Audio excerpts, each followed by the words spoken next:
حەقی هاوسەرایەتی واتە ژنومێر زۆر گەورەیە بەسەر یەکەوە. ئینسان چەندە خێر بکە چەندێ چاکە بکە، بەڵام ئەگەر مێردەکەی لە خۆی ڕازی نەکە بەڕاستی خەتەرە زۆر. هەروەها طبعا مێردیش ئەگەر خێزانەکەی خۆی لە خۆی ڕازی نەکە، پێغەمبەری خوا صلی الله علیه و سلم باشترین کەسان ئەوەیە بۆ کەس و کاری خۆی باش بێ.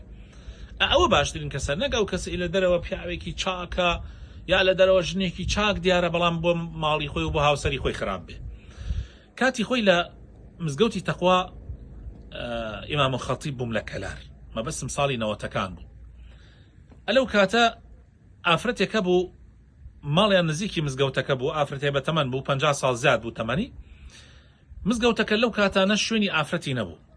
ئەو ئافرەتە هەموو جارێ بە گەرما و بەسەرما هاتە بەردەم دەرگا و گوێی لە وتاری هەینی بوو. من زۆر جار کە ئەچوون بە وتار تەماشامەکە ئەو ڕفتەیەکی سپی داوەتە سەرا و بەرماڵێکی داخستووە و خەریکی زکرکردن لەگەڵ ئێمە و گوێی لە وتاری هەینی ئەگرت. یعنی وەکو چۆن بڵێ زۆر مشتاقی وتاری هەینی بوو. ئیتر من ڕاستیەکەی چەند جارێک لە وتارە باسی ئەو ئافرەتەم کردووە، گەورەی ئەو ئافرەتە. بەیانیانیەک لە ماڵا بووم سەعات دەور حەوت ئاوا درا لە دەرگا. منیش دەرگام کردەوە تەماشام کرد، مێردی ئەو ئافرەتەیە، مێردەکەی تۆزێ لە خۆی گەورەتر بوو 10 ساڵێک ئاوا.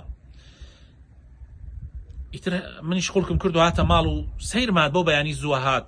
هەر وتم مامە چی ئیشێکت هەیە؟ هەر وتم چی ئیشێکت، دەستی کرد بە گریان. وتی مامۆستا حاڵم زۆر زۆر خراپە. وتم بۆ؟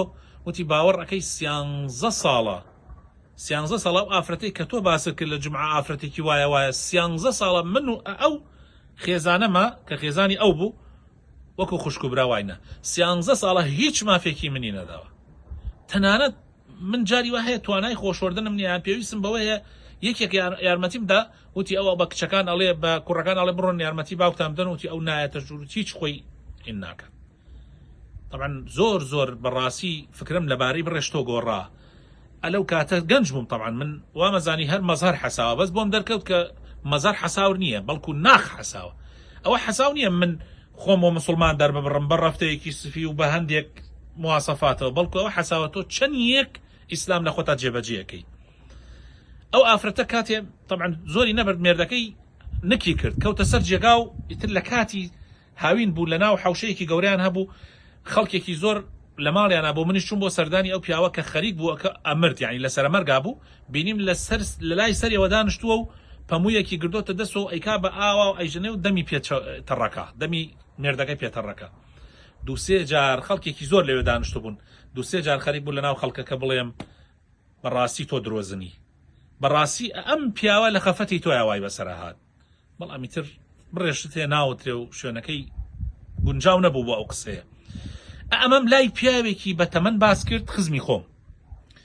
یعنی ئەم حادیسەیەم باس کرد بۆی وتم تەسەورەکەی ژن هەیە ئاوایە، ژن هەیە 13 ساڵە وەل پیاوەکەی وەکو خوشک و براوا بن، یعنی شتی وە هەیە.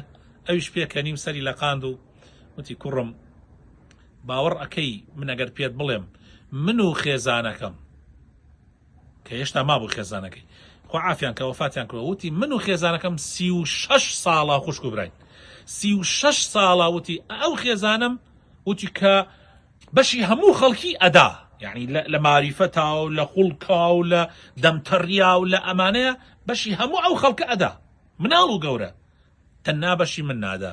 36 دانە ساڵە وتی ئەمە خوشک و براین. ئەلەو کاتە بۆ دەرکەوت کە بەڕاستی ئەم دنیاە سەیرە.